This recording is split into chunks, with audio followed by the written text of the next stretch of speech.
Hey, been trying to make more regular videos lately, and before we get started, if you could like, comment, and subscribe to this channel, that'd be awesome. But today, I'm going to show you something that I've been doing on the side between working on the cars.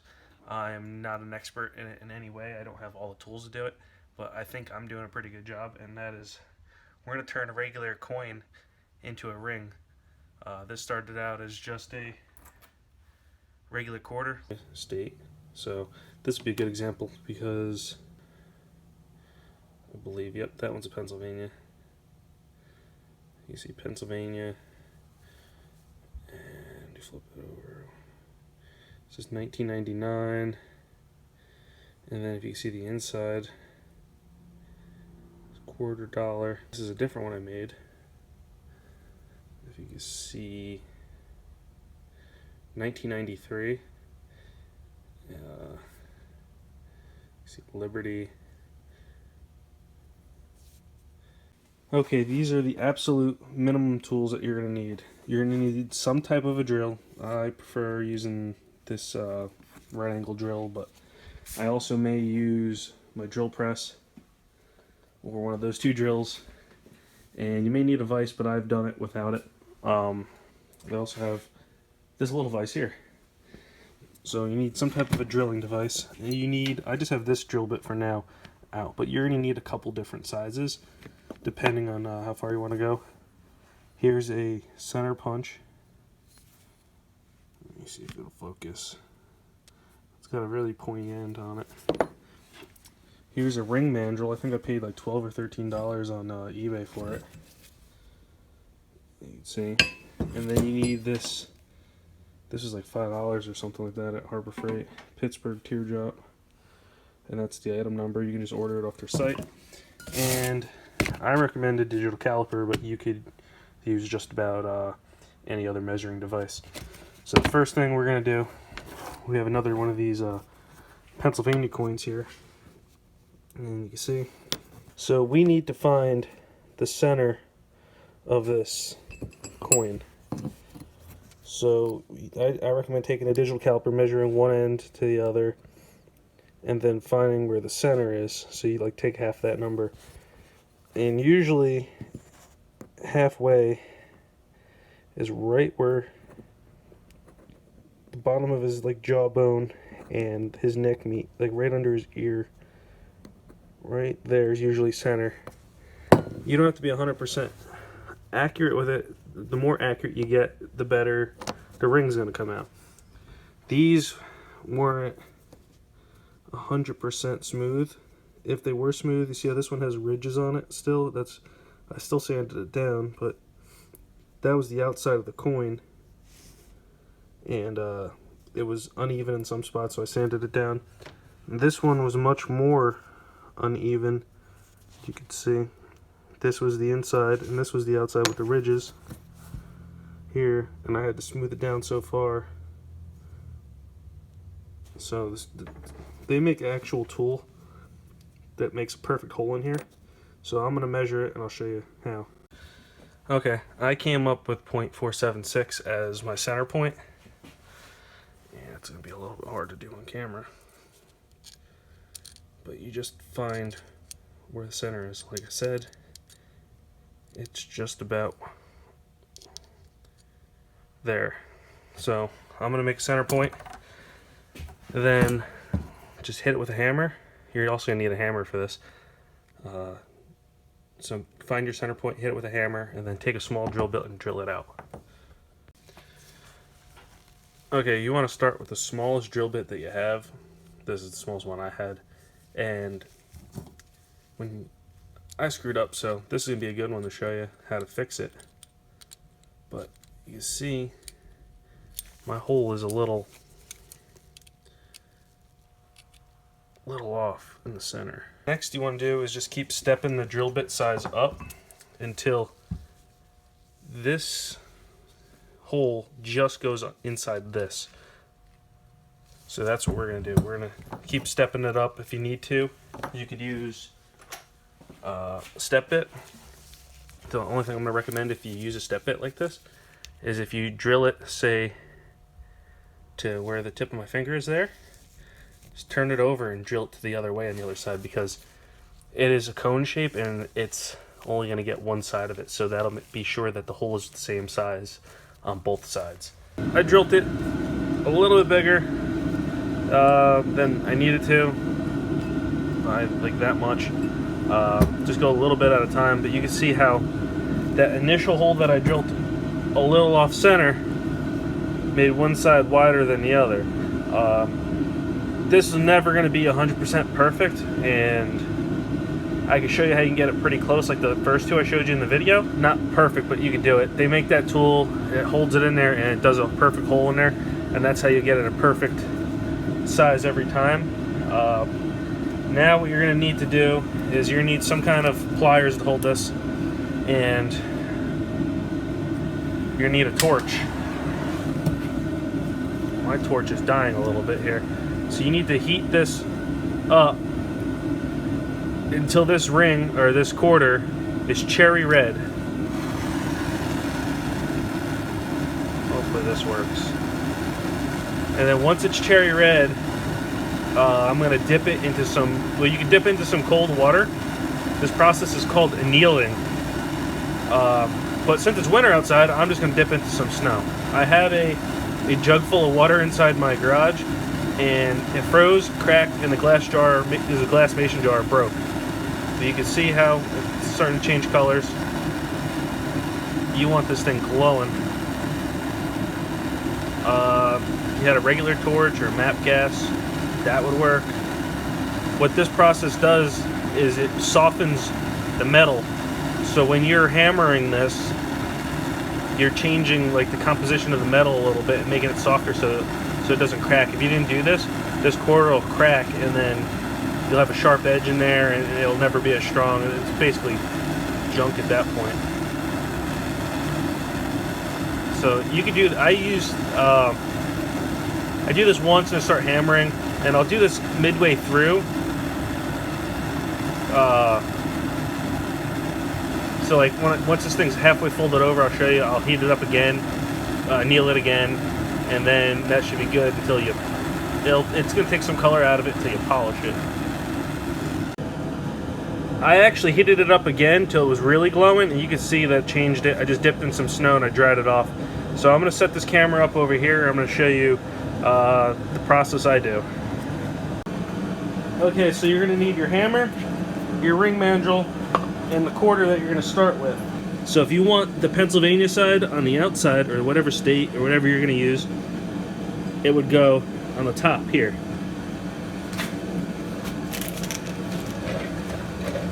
I hope you can see this, but just start it up here. The Pennsylvania side's on the top, and just take this and you start. This part takes a while. You just want to keep tapping it.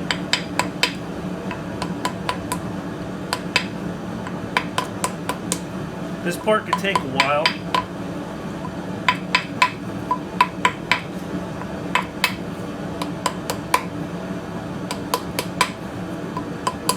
And the sizes on the ring mandrel, like I want to go for like I'm like a size 9.5 or 10, I believe, if I remember right. But 8's down here, in which 7 to 8 is, it's from 6 to 8 is the most common sizes for like women. A little bit bigger for men, depending on how big your hand is. You're just gonna have to measure, do this a couple times to see how big you want it and who you're actually making it for. I'm gonna include some pictures of other ones I've done before. If you use, like, I did a coin. It was a Polish gold coin. It was a 2 złote, which is like a $2 coin, and I made it for my mother because she's from Poland. And gold slides down the mandrel faster, so it ended up being a little bit bigger than I wanted. And you can see how. Let me get in the frame so I can see what I'm showing here. But you can see how, since I have an off-centered hole, this side is bigger, and then this side is like the width is thinner. So that's what we're gonna have to fix at the end. So I'm just gonna stick you in time lapse.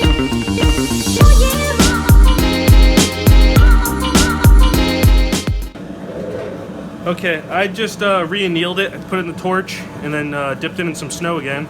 Water worked too. And it got to a point where I felt it was going too slow down the mandrel. It was like binding up. So before I crack it, you re-anneal it. And I got down to here and it just seemed tight. And I know I'm at like a 7.5. I want to go a little bit more down here, and it was just taking a little too. Got it down to like a size 8, and what you want to do is you want to keep hitting it till it's kind of smooth down at the end. And I don't know if I mentioned it, but you want to hit it on like a downward angle. So I got a little bit more to go, and since this is cone shaped, I'll show you what we got to do next. This will actually shrink it down a size too a little bit.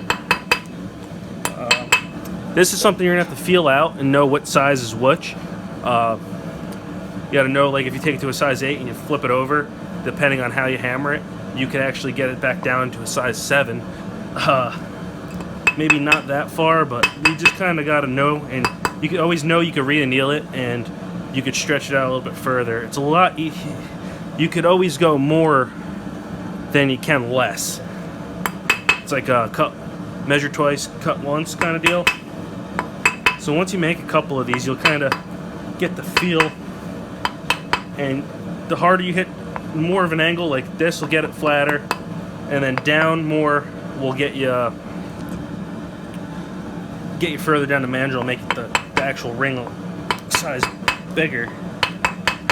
Okay, so it sometimes will get stuck, so what you'll do is you'll turn it over and hit down this way, and then the ring will come down, and what you want to do is flip it. So now you have this gap all around here, so now you want to hammer like upwards almost, or like flat, and that'll flatten the ring out.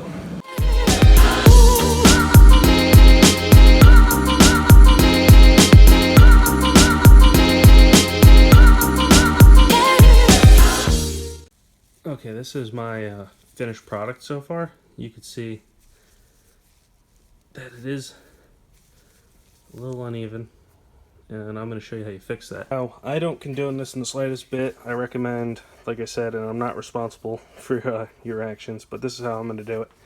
I'm going to end up seeing where one side's skinnier than the other, and it's fatter up here, so I'm just going to run the fat part. I have this blade tucked down, and I'm just going to go back and forth, take a little bit off until it's level. I recommend using a belt sander, like a tabletop, and doing that. Or when you start, this could be avoided too when if you drilled the hole a little bit more center. So I showed you me screwing up. Everybody's gonna screw up the first time.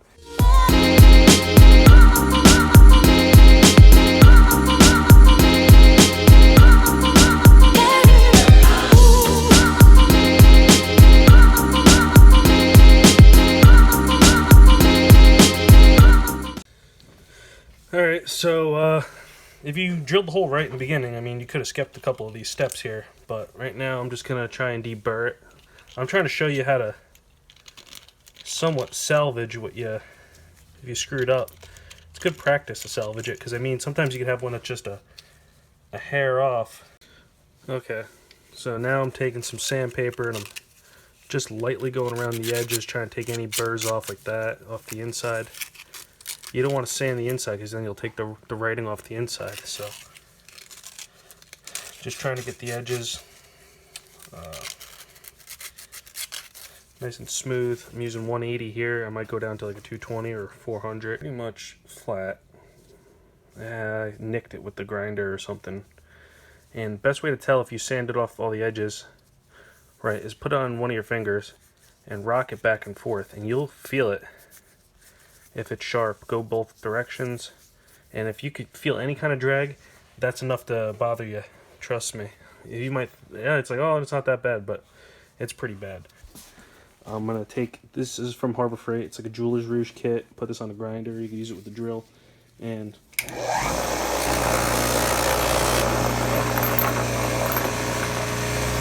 that on there. And then what you do is just go around with your ring,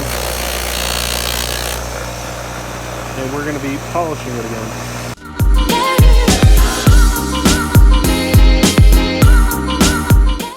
Alright, so I'm trying to get it to focus. This is just a couple seconds on the buffer. You see where it says Pennsylvania? There we go. And you can see you get like a Dremel with a buffing wheel and do the inside. I like to do it by hand. I'm going to use this polish here and like a little microfiber towel. And I'm actually going to polish both sides just by hand, just rubbing it in and out, and then just taking a clean side of this and wiping it dry. This is another kit I showed you. This is the Jeweler's Rouge or buffing polish kit. This is what I put on the drill. This comes with 2 of these wheels, and you can put it on a drill and buff the ring out. I had another buffing wheel for the bench grinder, so that instead of using one of these, I use this. I think this one is more coarse for cutting, and this one is more for polishing. You could double check that, I'm not quite sure. But that's what I like to use. So basically, shake this up. This is the polish I use. You can use like mother's polish or basically anything. So I'm just going to take just a spot of that, and then just literally just rub it, just spin it. That's how I like to do it. You can see it leaving the black already. You can get jeweler's rags at like the jewelry store at Walmart. They're really cheap, and basically you just wipe it and they'll come clean. But like I said, this is the way I'm using what I have in my shop. This is my preferred method. This isn't, I haven't made one of these in almost 2 months, but I made a couple of them in the month of like December, and after a couple of them I was getting the hang of it. I could show you the very first one. Like I said, I'm going to post pictures probably at the end. And so you see Pennsylvania 1787, and then 1999 is when they put out this, that's where I nicked it with the grinder, you can see. And then what can you see on the inside? I didn't even get to look at the inside yet. This is $quarter. Some of them are a little bit easier. Like if you stretch this down the mandrel more, you're going to end up scratching the inside more and taking it away. But United States of America, and you can run it back and forth, make sure it's not dragging. If it is, you can go back and sand it and then repolish it. But that's it. And first one I made, you can see I really screwed up.